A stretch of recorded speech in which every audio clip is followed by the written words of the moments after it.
गौरव जी, लोकतंत्र को बचाने के लिए ये मोर्चा बनेगा, जैसा ये लोग कह रहे हैं। आपकी जो गलत नीतियां हैं, जनता आपसे त्रस्त है, मोह भंग हो चुका है और जो वोट आपको नहीं मिले वो सारे इकट्ठा जाएंगे आपके खिलाफ। गौरव जी।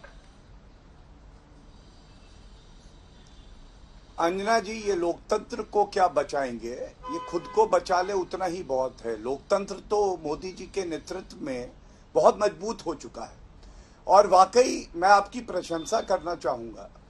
कितनी ईमानदारी से आपने कितना प्रयास किया कि विपक्षी एकजुटता किसी तरह से बन जाए, कोई नाम आज तक पे ही सुझा दिया जाए जिसपे सर्वसम्मति से फैसला हो जाए।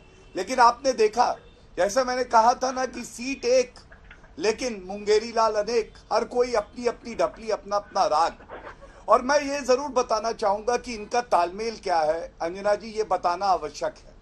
आपको मालूम है, इससे स्पष्ट हो जाता है कि राहुल गांधी तो फिनिश है, क्योंकि राहुल गांधी को तो कोई अपना लीडर मान नहीं रहा। कोई पार्टी नहीं कह रही कि राहुल गांधी के नेतृत्व में हम सब एकजुट हो जाएंगे। दूसरी बात मुझे याद आता है, ममता बनर्जी, अभय जी, इसके बाद आपकी की पारी है, इसके बाद आपकी बात। शांत करो, नहीं ये अभय जी, इसके बाद अभय जी के बाद फौरन आपकी कीर्ति। गौरव जी, देखिए, अभय जी की आदत है, वो बीच में ऐसे टोका टाकी करते हैं। कहा देश में आईएनएस विक्रांत आ रहा है और ये अभी भी लगे हुए हैं। अंजना जी, मैं सॉरी, अंजना जी प्लीज, मैं ऐसे बहुत खराब लगता है, ये लोग समय अपना लेते हैं, हम लोग बोलते हैं, लोगों को पता नहीं क्या कष्ट होता है। हम अपनी बात भी ना रखें क्या? प्लीज अंजना जी, रेगुलेट करिए। अभी देखिए, कांग्रेस के प्रवक्ता कह रहे थे कि टूटी फूटी नौका भी कभी कभी ऐसा कर जाती है। अरे आईएनएस विक्रांत आ गया देश में, आपकी नौका टूटी फूटी है तो कौन जनता चाहेगी कि उसको धक्का लगाए? और ज्यादा तेज अगर आई आंधी मोदी जी की तो उड़ जाएगा राहुल गांधी, ये जान लीजिए। और मैं याद दिलाता हूं इनका तालमेल क्या है। देखिए अंजना जी, ये तस्वीर है, ये देखिए, ये तस्वीर क्या दिखाती है। इससे पहले भी, शांत हो जाइए, शांत हो जाइए, इससे पहले भी इसी तरह से अंजना जी एक साथ एकजुट हुए, ये सारे एकजुट हुए, कहते थे मोदी जी को हराएंगे। आप देखिए कैसे हाथ पकड़ रखे हैं। क्या हुआ? 2019 में हमारी सीटें बढ़ी, ये लोग तो और घट गए। मुझे याद आता है, ममता बनर्जी ने राहुल गांधी के लिए कहा वो बच्चा है, यूपीए इज नो मोर। और अधीर रंजन चौधरी जी ने ममता बनर्जी के लिए कहा ज्यादा पागलपन कर रही है, टीएमसी और बीजेपी मिल गए हैं। उसके बाद शरद पवार की बात करते हैं। शरद पवार ने कुछ माह पहले कहा था कि राहुल गांधी अपरिपक्व नेता है और कांग्रेस उस हवेली की तरह है, जमींदार की तरह है, जिसकी हवेली पूरी तरह से टूट चुकी है। उसके बाद समाजवादी पार्टी रामगोपाल यादव जी ने कहा कि कांग्रेस जो है ये पागल हो चुकी है। आप मुझे बताइए, क्या ये सारे एक दूसरे को गलत शब्दों में गाली देने के बाद केवल इसलिए एकजुट हो रहे, जैसा आपने भी पूछा, देश हित में कुछ कार्य करेंगे या मोदी जी से नफरत में एकजुट हो रहे?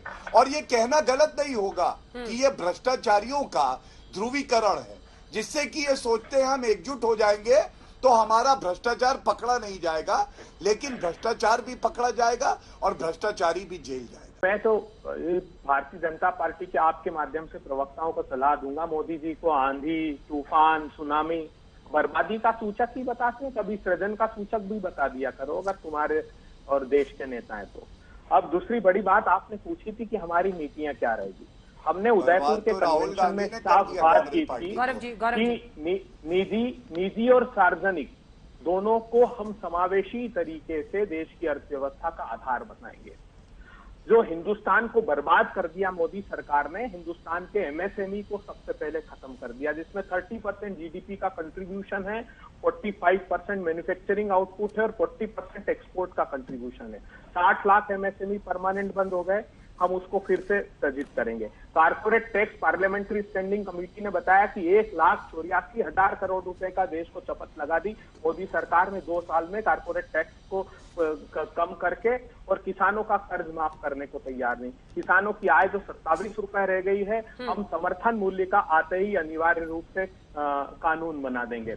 हम लोगों ने जो इनमें bank insolvency, bank करप्सी insolvency code लेकर आए हैं, 99% का हेयर कट दिया, 5 लाख करोड़ रुपए का डाका डाल दिया, उस पर लगाम लगाएंगे। ये जो 5,35,000 हैं जो लूट कर भाग गए, सबसे पहले सलाखों के पीछे करेंगे, और रिकवरी उनसे नहीं हुई तो ये भारतीय जनता पार्टी के नेताओं से उसकी रिकवरी की जाएगी। हमारे पास एक व्यापक मॉडल है, चाहे वो कृषि क्षेत्र का हो, चाहे रोजगार के अवसर को सृजित करने का हो, चाहे किसानों का हो। सामूहिकता से जब हम सब लोग इस पर कॉमन मिनिमम प्रोग्राम बनाएंगे तो विस्तार से बात करेंगे, ताकि करोड़ों रोजगारों का सृजन करें। 410 रुपए का फिर से गैस का सिलेंडर होगा, फिर से हम वो 60 और 70 रुपए पेट्रोल और डीजल को करने का वादा अपने कॉमन मिनिमम प्रोग्राम में देश के लोगों को करेंगे। 66 रुपए की दाल जो समर्थन मूल्य है, उस कीमत पर देश को दाल उपलब्ध कराई जाएगी, क्योंकि पर्याप्त दाल का उत्पादन किसान करता है, लेकिन कुछ मुट्ठी भर जो धन्ना सेठ है,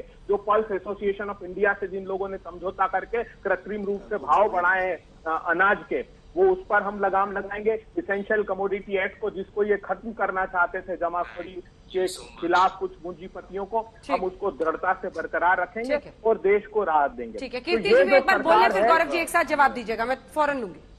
कीर्ति, इन्होंने काफी विषय जो नीतियां थी उस पर रख दी है। उसमें खास करते हुए आप महंगाई तो देखते ही हैं, 400 का सिलेंडर 1100 का आज बिक रहा है। पेट्रोल और डीजल की जो परिस्थिति बनी हुई है, तो महंगाई पर अंकुश लगाना, उसको वापस उसी स्थिति पर ले आना जिससे आम लोगों को उसका फायदा हो सके। बेरोजगारी जो देश में आज तक इतनी नहीं थी, 75 सालों में जो इतनी ज्यादा हो गई है, उस बेरोजगारी को खत्म करना और यह देखना कि नौजवानों को अच्छी नौकरी सृजन हो सके।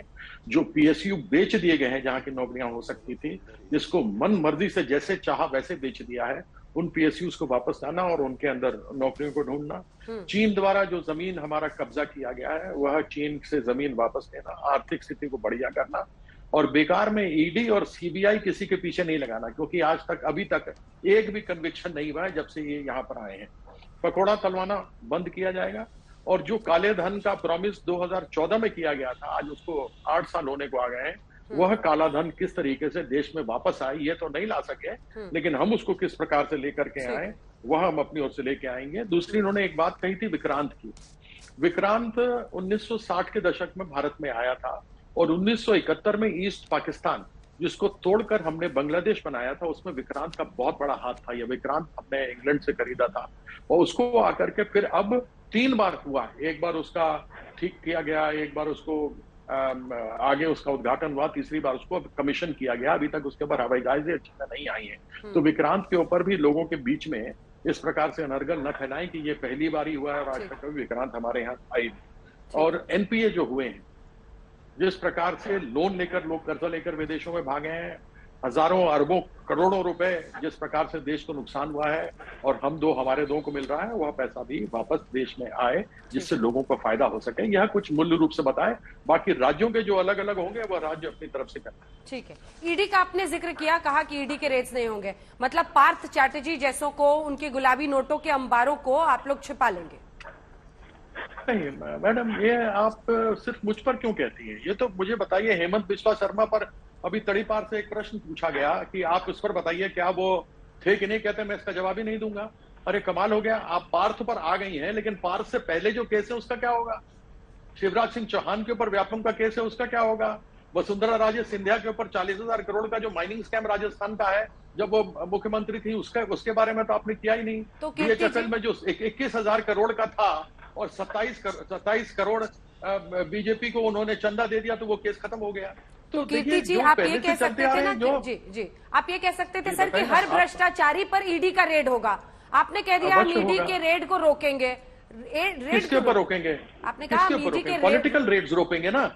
आप मेरी एक बाल की खाल निकाल रहे हो। पॉलिटिकल रेड्स जो आज तक मुझे बता दो ना, पॉलिटिकल रेड जो भ्रष्टाचारी है उस पर तो रेड होगा ही, लेकिन जो भ्रष्टाचारी जिन पर रेड हुए, जिनके ऊपर केस साबित हुए, वो तो मुख्यमंत्री बने बैठे। छोटा सा कमेंट, आपका छोटा सा कमेंट, उसके बाद में आ रही हूँ गौरव। देखिए मैंने पॉलिसी के बहुत सारे पॉइंट सुने। सबसे पहला मैंने सुना महंगाई, उस पर एक छोटा सा तथ्य बताना चाहूंगा। आज की डेट में लखनऊ में आप पेट्रोल लेंगे तो 96 रुपए 96 रुपीज का है।